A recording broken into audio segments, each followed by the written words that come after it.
You know how in the old days, forecasting the weather basically meant just, well, looking out the window? Oh, yeah, totally. Uh, Like you see dark clouds gathering and you just grab an umbrella. right, exactly. It's entirely reactive. You're really just responding to the immediate present. Yeah, there's no real foresight there. You're basically just dealing with the storm once you're already standing in the pouring rain. Exactly. But today, I mean, meteorologists don't just look out the window anymore. Right, they have those massive models. Yeah, they run these huge meteorological models processing just, I mean, millions of data points. They don't just tell you it's going to rain, they tell you it's going to rain at exactly, you know, 3:14 p.m. on your specific street. And it's going to drop exactly half an inch of water. Yes. And honestly, when you see it work in real time, it feels kind of like magic. It really does. And that profound shift, moving from just reacting to the present to actually mathematically predicting the future, Right. that is exactly what's happening to the entire business world right now. Okay,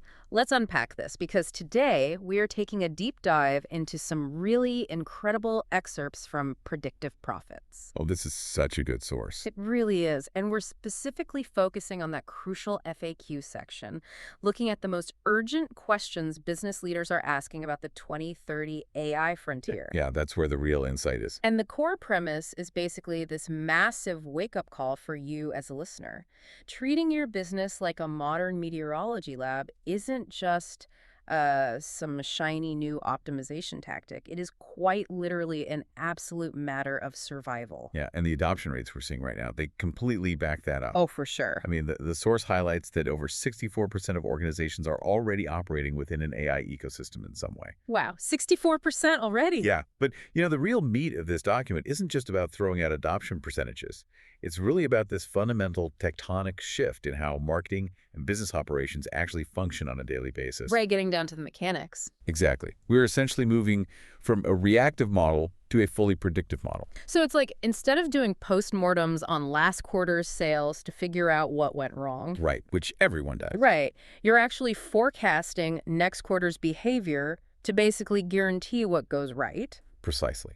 I mean, it's moving away from campaign-based marketing where you just throw a giant net into the ocean and, just pray you catch the right fish. Right, the old spray and pray method. Exactly. We're moving to customer-based marketing where you know exactly which fish you want, where they swim, and exactly what bait they actually prefer. Which really means the end of mass marketing as we know it, right? And the rise of hyper-personalization. Oh, absolutely. It's night and day. So the big question really framing our entire deep dive today is this. How exactly does this engine of prediction actually work? And, how does it change the day-to-day reality of your specific business? Well, it all starts with the core engine itself. When you look at the FAQ section in the source, the most frequent question business owners are asking right now, the number one inquiry is always, who is the best AI predictor? Oh, yeah. Or like, which software should I buy? Exactly. They treat it like it's this magic bullet. Right, like you can just go buy an off-the-shelf large language model, plug it into your wall, and suddenly all your revenue problems are just solved. Right, but what's fascinating here is that the source is actually incredibly blunt about this. Really? What do they say? They say there is no one-size-fits-all best AI. Ah, interesting. Yeah, the effectiveness of any predictive model, it doesn't depend on how smart the algorithm is. It depends entirely on your specific business type, your unique marketing goals, and honestly, most importantly, the quality of your internal data.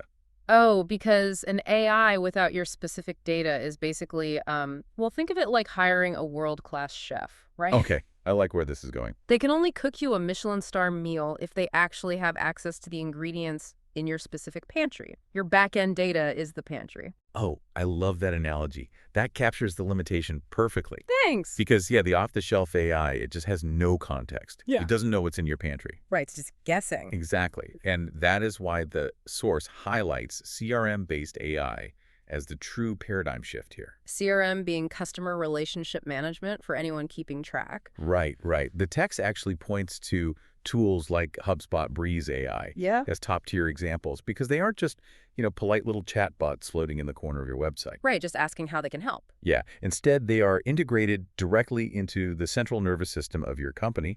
They are plugged straight into your back-end CRM data.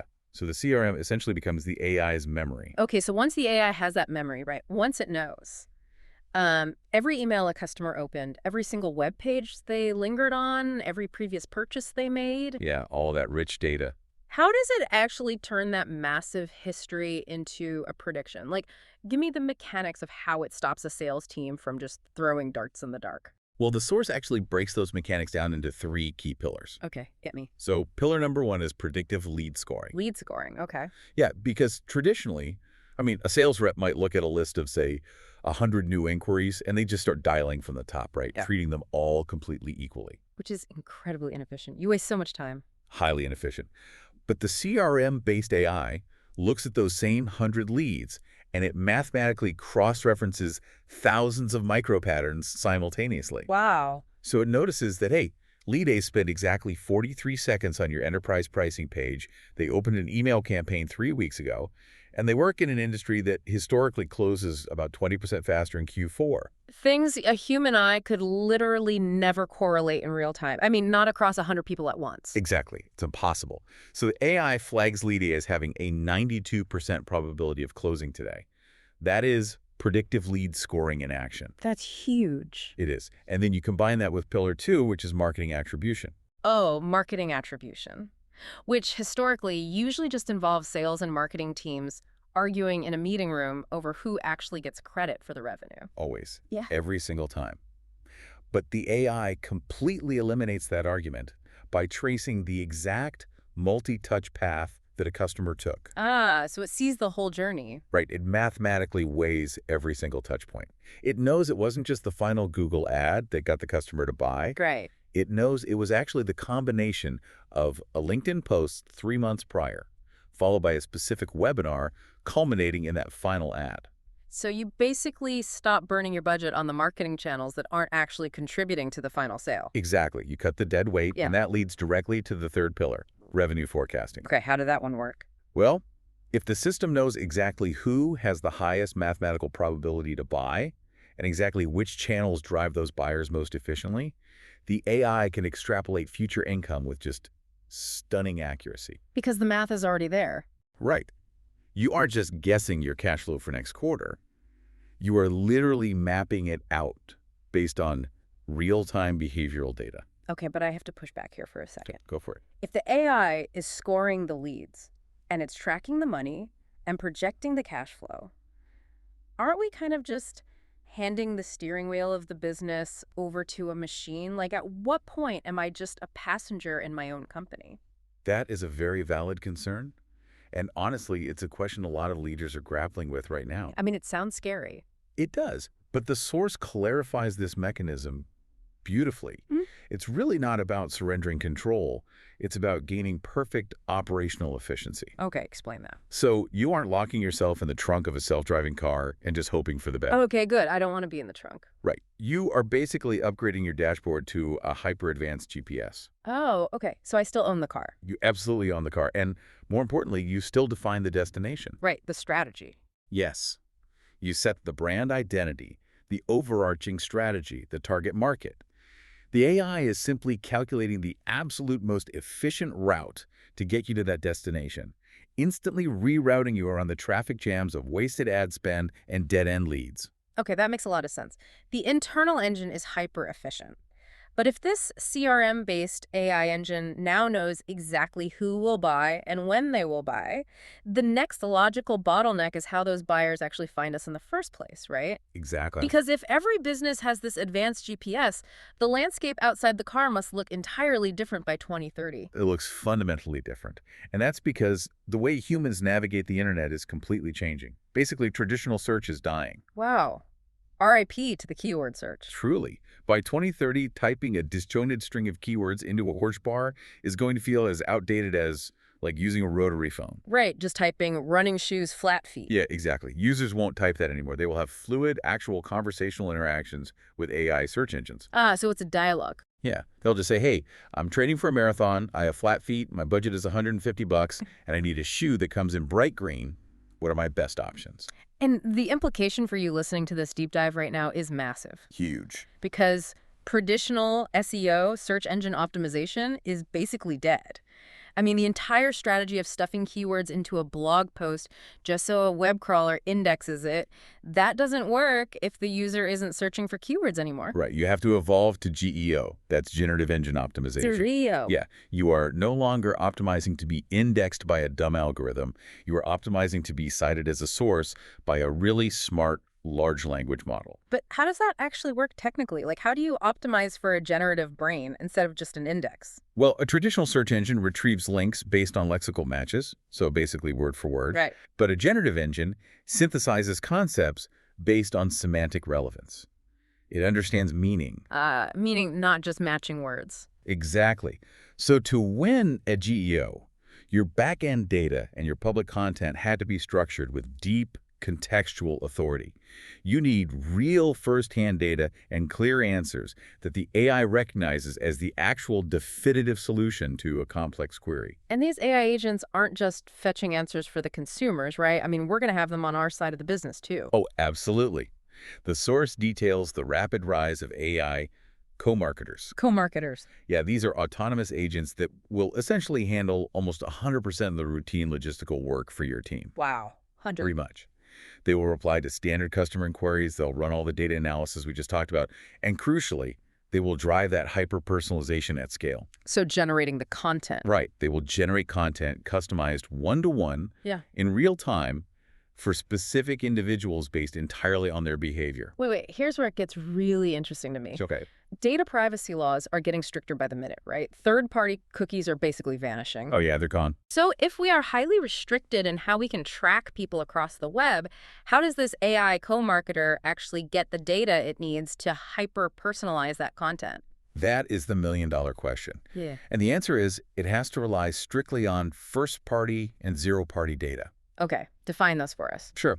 So first-party data is the behavior you observe directly on your own platforms, like how long a user watches a video on your actual website or what specific buttons they click. Right, data you own. Exactly. Yeah. But zero-party data is even more valuable. That is, information a customer intentionally and proactively hands over to you. Like a survey. Yeah, like filling out a highly detailed preference profile because they actually genuinely trust your brand to use that info properly. Okay, but let me play devil's advocate for a quick second here. Always. Go for it.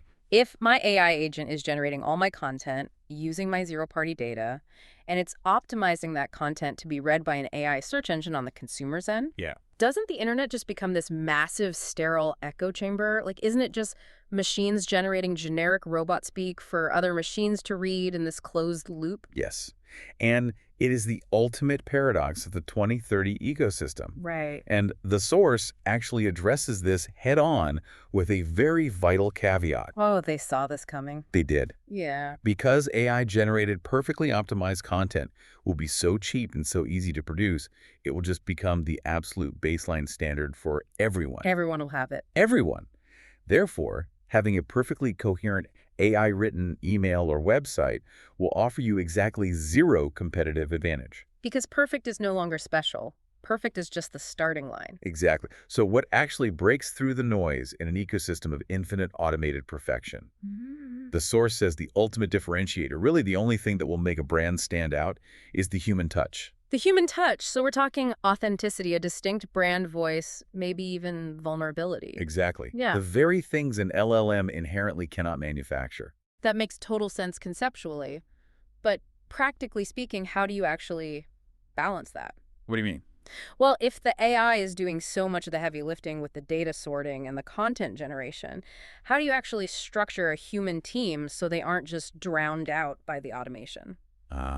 This brings us to a major framework in the source, and it's basically designed to cure the anxiety of automation. Because a lot of leaders are definitely anxious about this. Oh, terrified. They're constantly asking, how much of my business should I actually let the AI run? Because if I automate too much, I lose my company's soul. But if I automate too little, I just go bankrupt because I'm inefficient compared to my competitors. Right, it's a tightrope. So what's the actual formula? The source points to HubSpot's 30% rule, which is really emerging as the current sweet spot for operational balance. 30% AI, 70% human. Exactly.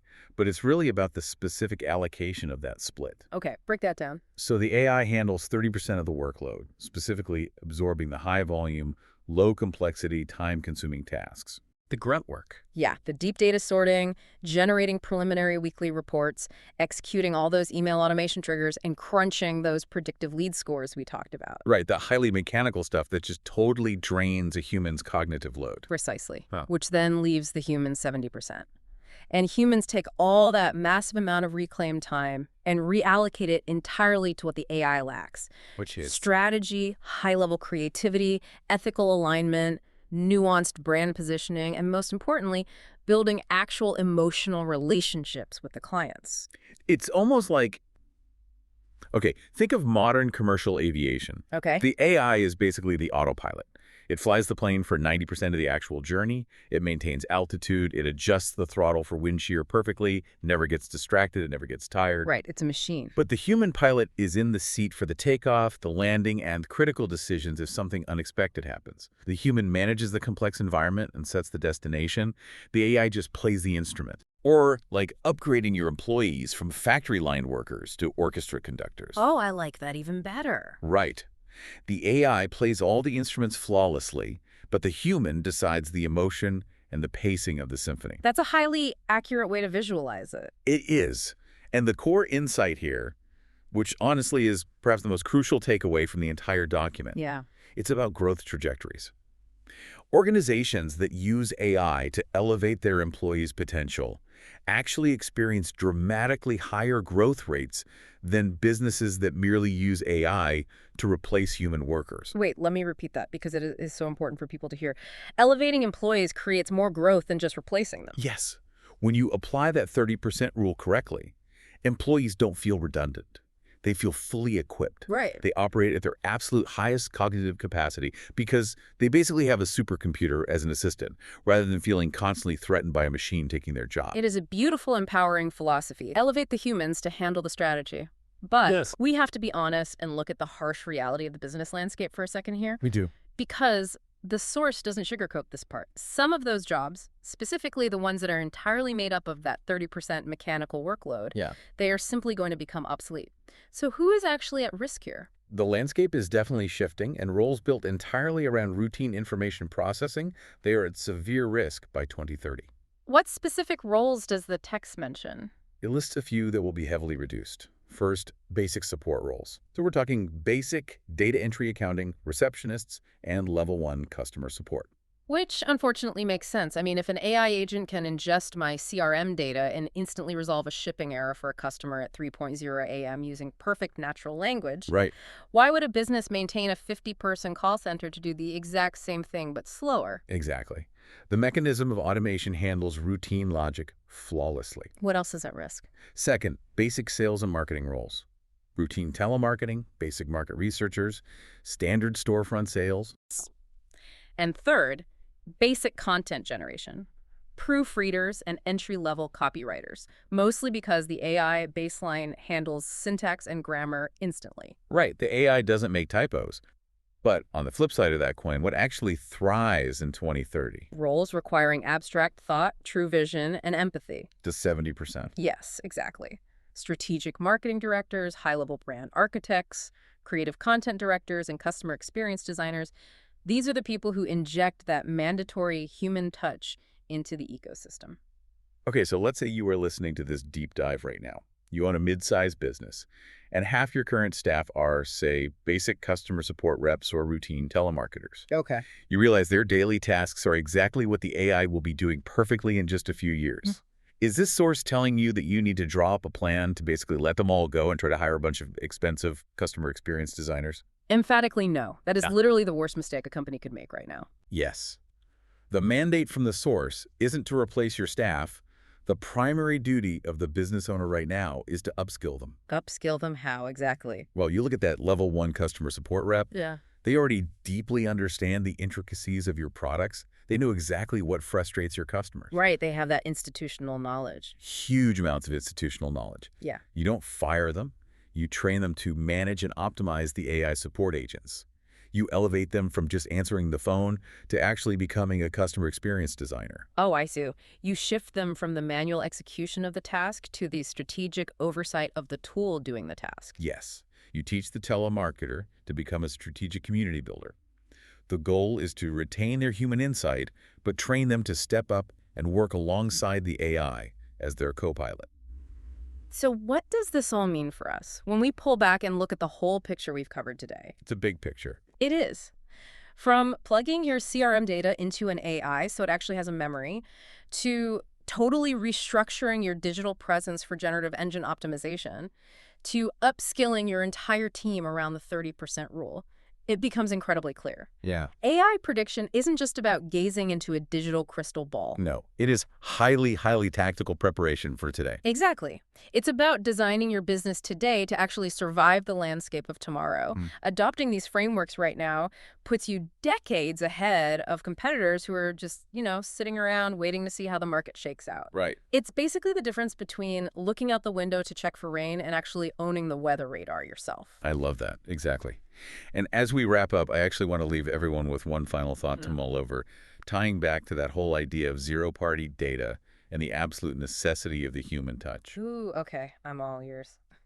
So think about this. If we reach a point in 2030 where an AI agent can perfectly mimic a human conversation, Which is happening fast.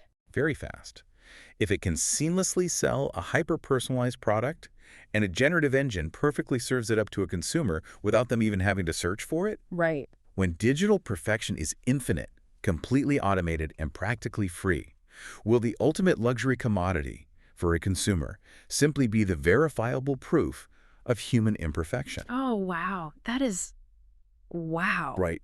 Think about it.